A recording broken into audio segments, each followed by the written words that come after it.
Anitta, Playboy, ele, ela, Carnaval. E dentre essas pessoas eu conheci um homem muito especial. Ele foi sempre especial para mim, o Hylton Franco. O Hylton Franco olhou para mim e me levou para o Canecão. Ele estava lançando Roberto Carlos no show business. Eu não sei se as pessoas sabem, mas ele é um lançador de estrelas e astros. Ele botou os olhos em mim e disse: Martha Anders, você é a única estrela brasileira capaz de chegar a Hollywood. Você tem tipo, dicção, presença cênica. Cuide que você vai acabar em Hollywood. Hylton, você quase acertou. Eu não acabei em Hollywood, mas acabei no céu. É ainda melhor. Mas no meio daquele estrelato todo, destaque de ouro da Avenida, União da Ilha, Beija-Flor, Salgueiro, no meio das novelas que eu fiz o Bem Amado. Fiz capas de várias revistas também, não é isso? Muitas revistas. Fez o Bem Amado também. Fiz o Espigão, Pulo do Gato, fiz várias aberturas de novela. Eu fiz aberturas de programa, por exemplo, do Jô Soares. Fez filmes também? Uns 25 filmes, sendo um italiano. Ah, certo. Inclusive Dona Flor e seus dois maridos também. Dona Flor e seus dois maridos Isso. também. E teatro, eu tive, assim, momentos maravilhosos no Teatro Copacabana Palace, Flávio Rangel, com Jorge Doria, com Sandra. Eu comecei junto com a Sandra Breia, né? Agora, Martha, você parece que chegou a receber um convite para ir a Hollywood filmar. Sim. Foi Isto isso? era a profecia do Hylton Franco. Quando realizando. Exatamente. Ele tem o olho clínico. Eu não consegui fazer o show do Canecão que ele me chamou com o Roberto Carlos, que ele lançou o Roberto Carlos no show business. Eu não consegui fazer as malas para ir para Hollywood. Quando eu fui convidada, dentre estas coisas, também para fazer a novela Sara Mandaia, do Dias Gomes, na TV Globo, eu apareci com um pequeno caroço do lado esquerdo do rosto. Esse caroço me assustou muito. Eu corri para os médicos, outros médicos me levavam para outros médicos. Eu comecei a me assustar, terminei um filme com os Trapalhões de perfil, porque o caroço cresceu, ficou mais ou menos do tamanho de um caroço de azeitona. Depois cresceu mais no rosto. Eu não pude cumprir nenhum dos contratos mais, nem pude aparecer no Canecão para estreia com o Hylton Franco. De repente, aquele caroço se tornou uma bola de ping-pong dentro do rosto. Não doía, não coçava. Eu pegava naquilo e dizia: o que é isso? E eu era espírita, e eu era católica, e eu era devota, e eu era médium, e eu era sensitiva, e eu era paranormal. O que é isso que estava acontecendo comigo? Vamos resolver? Só que tem certas coisas que têm um limite para a ciência, para a paranormalidade, para a energia do pensamento. E eu estava nesse limite. A profecia que estava feita, não pelo Hylton, mas pelas religiões que eu seguia desde menina, estava se cumprindo. Eu ia morrer com menos de 30 anos de uma morte horrível.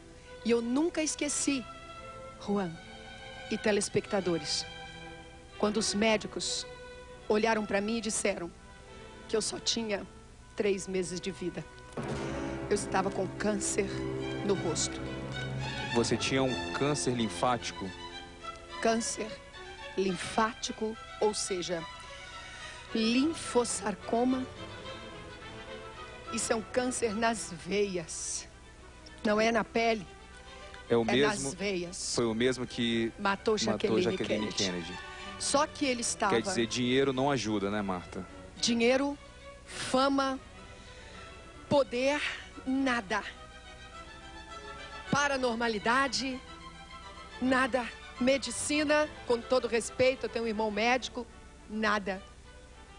Estava na hora de eu morrer, de uma morte horrível. E o que mais me doía não era isso. Era eu deixar um filhinho de 3 anos de idade. Eu falei com o Hylton que é difícil eu contar isso.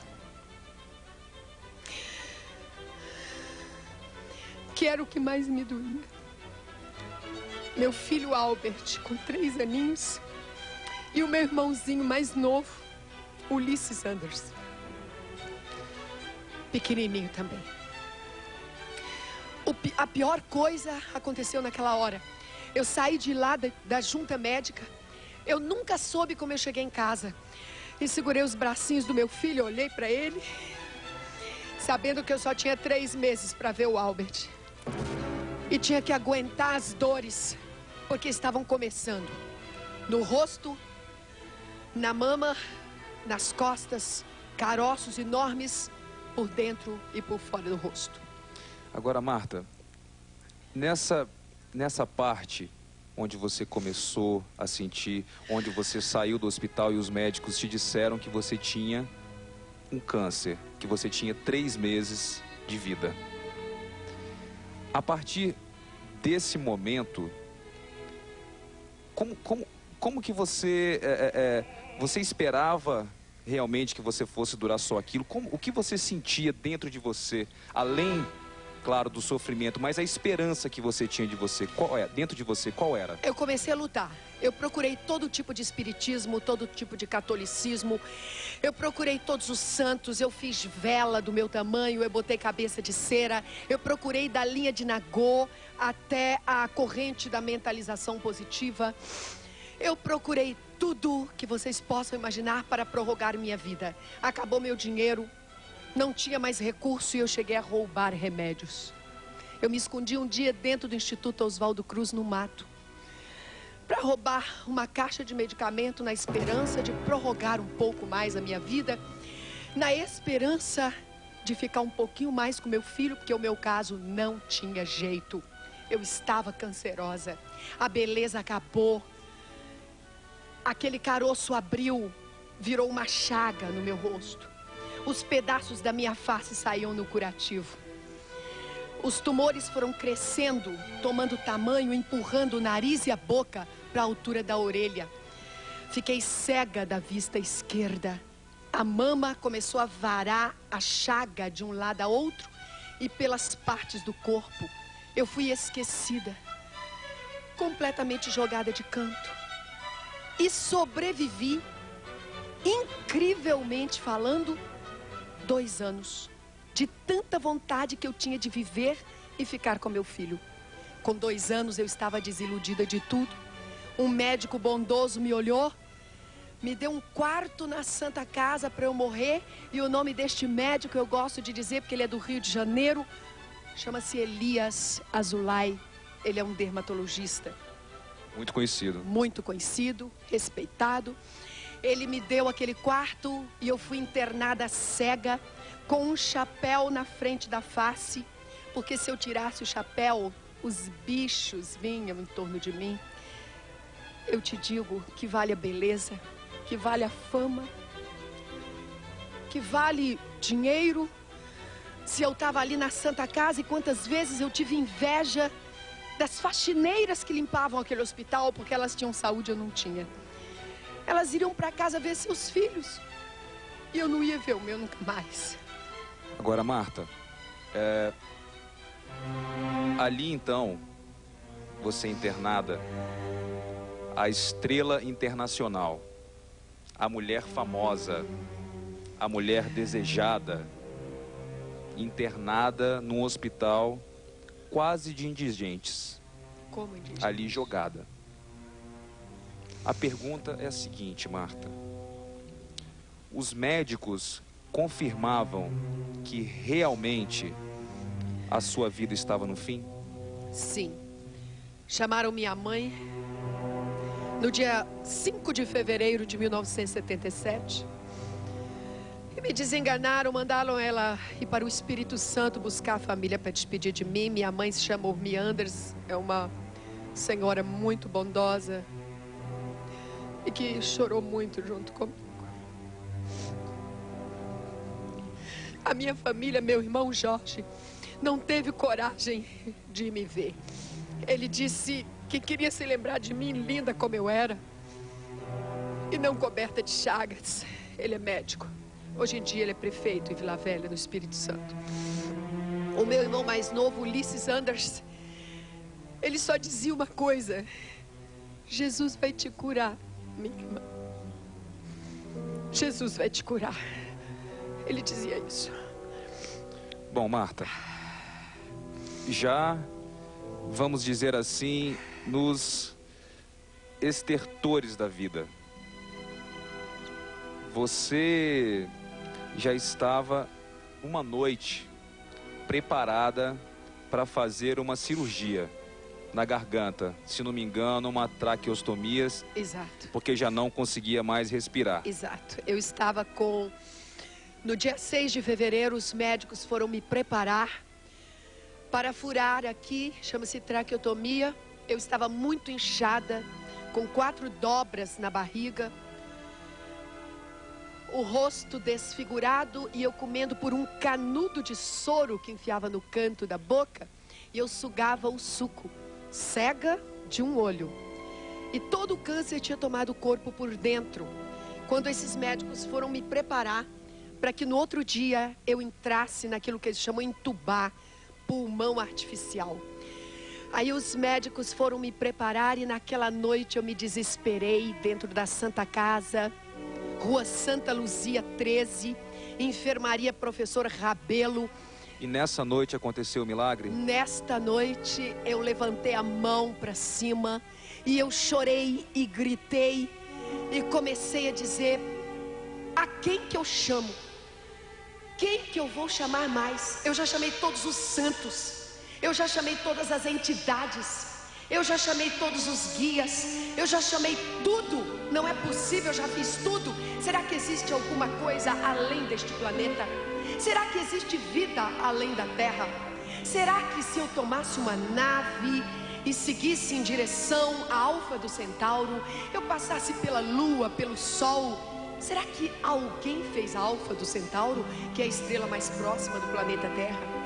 Se de lá eu pudesse fotografar para cá, eu viria o miolo da Via Láctea, onde só no interior dela nós temos mais de 350 bilhões de sóis maiores que o nosso. Será que alguém fez isso? É claro que alguém fez. Se existe uma mente que coordenou o universo, uma mente criadora que chamam Deus, é o único que pode me curar. Então eu vou gritar para Ele no meu último fôlego. Foi quando eu levantei a mão para o teto do quarto. E desta vez eu não falei para nenhum médium incorporado, nem falei para nenhuma imagem de santo. Não, e nem para nenhuma pessoa que tivesse mentalização ou sensibilidade extrema. Isso existe, mas não foi para nada disso que eu falei. Eu falei para o ar, eu disse: Deus, será que existe um Deus? Se existe Deus, eu te desafio, Deus, me cura. Agora tem que ser amanhã, porque se for depois da manhã, eu não acredito mais. Naquela noite, eu não sei que horas, eu fui impelida a sentar no leito. Quando eu sentei, que olhei para frente com este olho, eu não estava mais na Santa Casa de Misericórdia. Eu estava viajando pelo universo, pelo meio das estrelas do Deus que eu desafiei. E agora, entre os assuntos que são prediletos deste programa, eu quero até dizer para o meu querido amigo Hilton Franco um versículo do Apocalipse que diz: alegrai-vos, ó céus, e vós que neles habitai. Portanto, tem habitantes nos céus. A Bíblia os chama de anjos. E à minha volta haviam esses seres. E eu estava sentada olhando por uma escotilha. Portanto, eu estava em alguma coisa sólida, metálica, cor de aço escovado. Era muito frio. O chão tinha uma fumaça branca. Os anjos ou seres do universo não falaram nada. E eu olhei com aquele olho pelo vidro e vi que eu estava viajando pelas estrelas. E a primeira coisa que veio na minha mente e que eu falei foi: que sonho lindo! Eu estou sonhando. E algo me tocou nesta hora, como se uma mão gigantesca, uma mão de energia, uma mente. E eu senti uma espécie de choque. Me tocou 1, 2, 3. Até que eu percebi que alguém estava querendo se comunicar comigo. E eu disse: Deus, é o Senhor, está falando comigo dentro desse sonho? Deus, o que é que eu te fiz, já que o Senhor existe? Por que o Senhor quer me matar? Não me respondeu, me tocou de novo. Disse: ah, então o senhor não fala como nós, terrestres? O senhor fala por sensações? Então me responda, Deus. Será que o senhor podia me curar? Se eu te infringi em alguma coisa, alguma de suas leis, eu nem sabia, na verdade, que o senhor existia. Então será que o senhor podia me curar? Me cura, Deus, e me deixa eu criar meu filho, e eu te prometo que eu vou te defender aonde quer que eu vá. Deus gosta de alianças. Naquela mesma hora houve um estalo e eu apareci sentada de novo no leito da enfermaria, na Santa Casa, no pequeno quarto que tinham preparado para minha morte. Só que ao invés de deitada, eu apareci sentada com as pernas balançando. Naquele momento, alguma coisa com uma velocidade estrondosa saiu dali e estourou todos os vidros. Marta, deve ter alcançado a velocidade da luz. Claro, filho. Isso que vocês estão ouvindo não é uma história inventada. É uma história vivida. Uma história testemunhada por muitas pessoas. A Marta vai nos contar agora o milagre. Nos deem apenas poucos minutos e a gente volta com ela. E quem sabe você está próximo do milagre. É só tentar. A gente volta já. Agora que você viveu e vem aqui nos relatar. Mas vamos continuar. Você, após essa sua misteriosa viagem por essa nave, após ter desafiado Deus, você despertou na sua cama na Santa Casa de Misericórdia do Rio de Janeiro. E aí, Marta? Só quero esclarecer que na Bíblia nós temos um fato semelhante que aconteceu com o profeta Elias. Está em 2 Reis. Ele foi tirado do planeta Terra também numa aeronave celeste, que o autor, na ocasião, o escriba, classificou com o nome de carruagem de fogo. Então, eu quando cheguei no quarto, devolvida daquilo que me pareceu um sonho, naquilo que me parecia uma nave, e que certamente era uma carruagem de fogo ou uma nave celeste, eu fui devolvida com os pés para baixo, coloquei para cima os pés e quis emendar o sonho, entrar naquele sonho e não acordar nunca mais. Eu queria morrer no sonho. Foi quando uma enfermeira de plantão, ouvindo um estrondo que houve no quarto, ela veio correndo pelo corredor, eu ouvi os saltos dos sapatos, ela abriu a porta, perguntou o que tinha havido. Eu falei, não sei, emendei e disse, Deus me deixa sonhar e morrer e não acordar nunca mais. E dormi. Pela manhã, quando a equipe de rotina tocou na maçaneta da porta, eu fui acordando e vendo que eu ainda estava viva. Pronto, a triste realidade. Eu estava viva e teria que enfrentar mais um dia com aquela doença horrível. E pela medicina, uns 20 dias ainda para morrer. O desespero me tomou ali enquanto eu fui sentando na cama, que eu me lembrei que eles iam chegar com meu filho perto de mim para se despedir. Eu entubada, não podia falar nada. Minha família, se eu tivesse com dor eu não ia poder dizer. E quando eu sentei no leito, eu estiquei o braço para que os acadêmicos da Santa Casa amarrassem a borracha e tirassem sangue como faziam todas as manhãs. Só que eles não me tocaram. E quando não me tocaram, eu resolvi abrir este olho.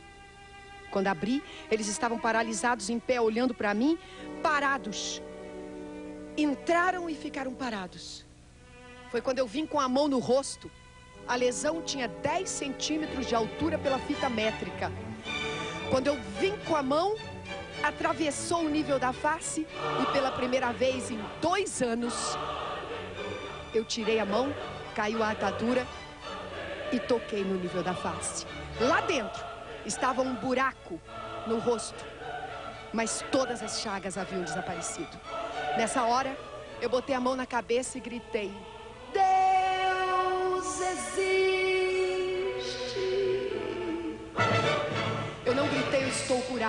eu gritei: Deus existe, porque Ele existindo, todas as coisas são possíveis. Eu peguei a atadura que estava limpa, colocada em cima, coloquei ali no fundo do rosto. O olho tinha uma espécie de gelatina. Eu fiz um esforço, abri os olhos. Pela janela aberta da Santa Casa, por cima do muro, eu enxerguei na mesma hora os primeiros raios de sol entrando. E eu saí gritando: Deus existe, e gritei isso dias e dias, até que 15 dias depois eu fugi, fui para casa. Continua gritando até hoje, Marta. Dali, eu me encontrei com Jesus 7 anos depois.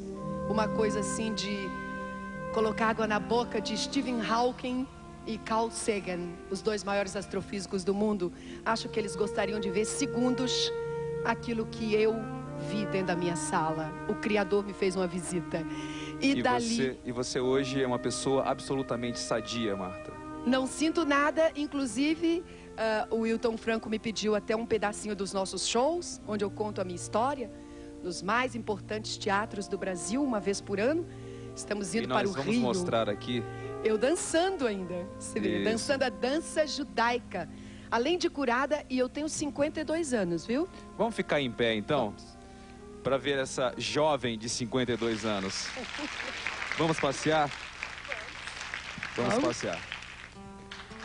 Ao me despedir da Marta, eu quero dizer que a força maior está dentro de você. Deus não precisa ser procurado em nenhuma igreja, em nenhum templo, em nenhum centro espírita ou de macumba. Procure um verdadeiro templo onde Ele habita, que é dentro de você. Marta Anders, eu quero te dar um beijo. Eu gostaria em nome de me do Wilton Franco. Posso me despedir? Te dar um abraço em nome do Pastor Francisco, lá da igreja Salva Nossa Terra do Rio de Janeiro. Sara Nossa Terra, isso. Deu meu abraço ao Wilton também, ao pastor. E eu quero me colocar à disposição com o nosso telefax para atender as pessoas do Brasil todo. Pois não, fique à vontade. Tá? E nós estamos indo para o Rio, montar esse show no Rio. E fiquem sabendo de uma coisa: Deus existe. Disso eu não tenho dúvida.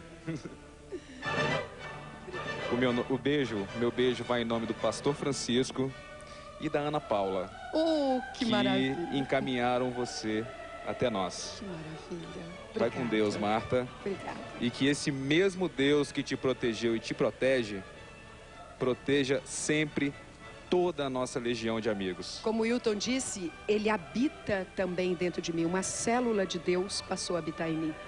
Tá? E assim seja. E eu espero que antes da Terceira Guerra Mundial, quando o Senhor Jesus voltar para nos resgatar deste planeta, que o Wilton Franco, você, a família dele que eu conheci e conheço tão bem, os pastores, os presentes, estejam conosco lá na Estação Estelar, Nova Jerusalém. Que assim seja. Vai com Deus.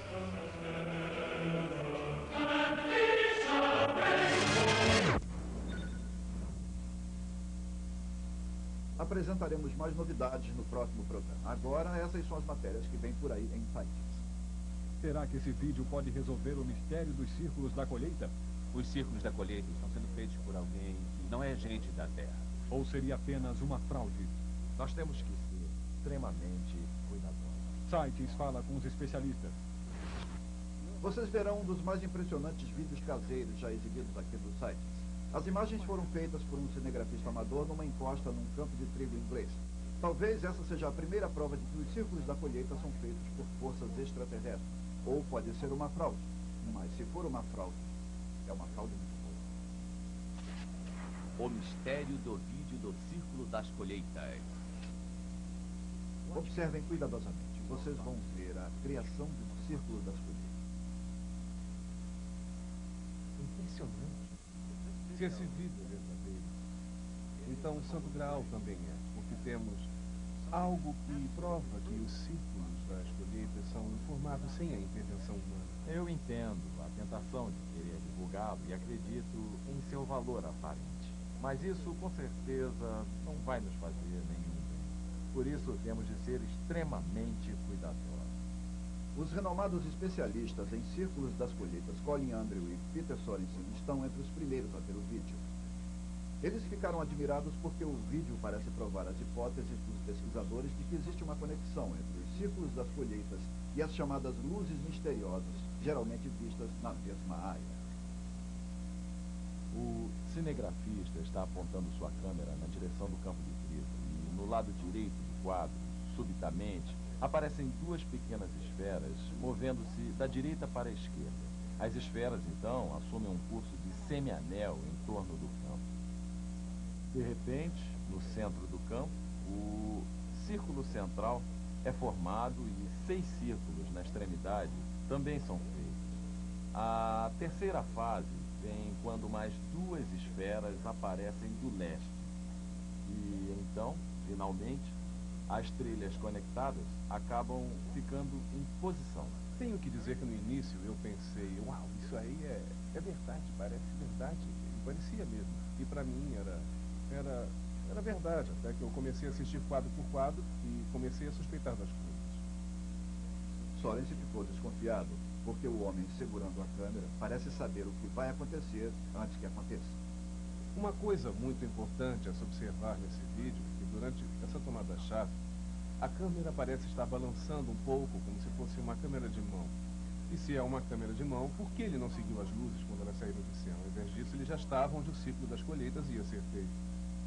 Poderia alguém criar esse vídeo usando computação gráfica e outros efeitos especiais? Jim Diletoso é um especialista em animação que analisou o vídeo. Não existe evidência de que é uma fraude. Eu não estou dizendo que é real. Eu estou dizendo que não há evidência de fraude. As pessoas com quem trabalhei no estudo de animação por computador poderiam fazer esse tipo de coisa em cerca de 4 horas. As pessoas se enganam com o que computadores complexos e simples podem fazer. É como isso. Estamos tentando determinar. Como em Forrest Gump. Se o Forrest Gump está realmente apertando a mão de John Kennedy. É fácil dizer, é uma farsa. Mas como foi falsificado? Ao contrário de outros analistas, Diletoso afirma que não tem interesse pessoal nesse caso. Quando testamos o vídeo, a tentação é partir do pressuposto de que é real e que eu vou achar um meio de prová-lo. Ou a tentação é dizer que é uma farsa e eu vou provar que é uma farsa. O que temos a fazer é fazer testes para obter dados. E aí chegamos a uma conclusão. O que é certo, é claro, é que a formação ou o padrão que vemos formando nesse vídeo aparece. Isto é, fisicamente. Foi feito no campo. Nós vimos, medimos em todos os níveis, filmamos do ar. É real. Isso é indubitavelmente real. Mas a equipe trabalhando comigo e que foi ao campo, eles não gostaram do que viram. Eles viram muitas pegadas, viram compressão no solo, viram plantas severamente amassadas e uma simetria tão surpreendente que era altamente suspeita. Se a fita for uma farsa, diz Diletoso, ela não foi criada com truques de computador. Todas as câmeras, quer sejam caseiras ou profissionais, todas as fitas, têm áreas entre os quadros, como no negativo de um filme. Existe um espaço entre os quadros. E no vídeo, existe informação nesse espaço. Essa informação é chamada intervalo vertical.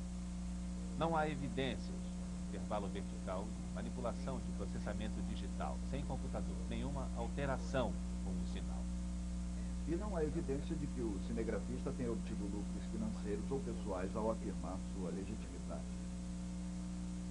O que ouvimos é a pessoa que está operando a câmera dizer: é impressionante. Impressionante. Mas quando analisamos a voz, usando a avaliação de estresse psicológico, essa voz está um pouquinho nervosa. Impressionante. E a natureza das rápidas mudanças de respiração, como se o corpo fosse introduzido a um momento de estresse. Para resumir a história, não parece que essa pessoa está mentindo ou interpretando. Sorensen não é tão generoso. De repente nós vemos essa tomada de movimento tão limitada e agora ele diz... impressionante. Não, francamente, se fosse eu iria usar uma palavra de 3 letras. Uau, isso é fantástico! Entende? É isso que eu diria, mas... Que impressionante. Isso é muito britânico. Mas o que o cinegrafista ganhou com isso? Ele não parece ter o menor interesse em virar a sensação da imprensa. Por que criar tal farsa? Essa é uma gravação importante. Porque o que a gente vê na fita ou representa uma fraude ou representa uma pista verdadeiramente significativa. Uma chave, uma demonstração do que isso significa.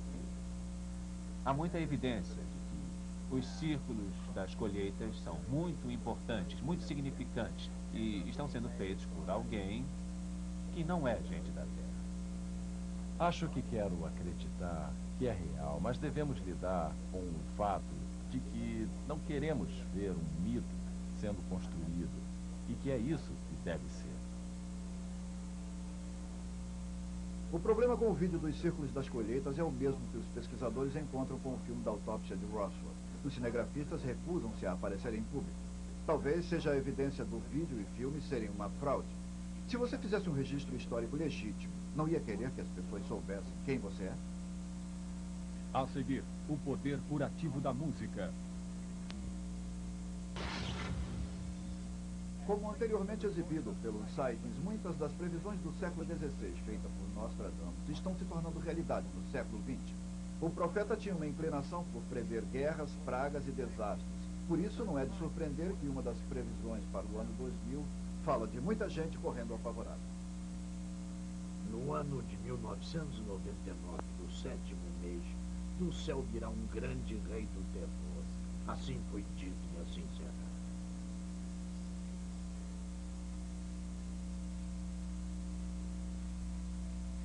Essa previsão foi feita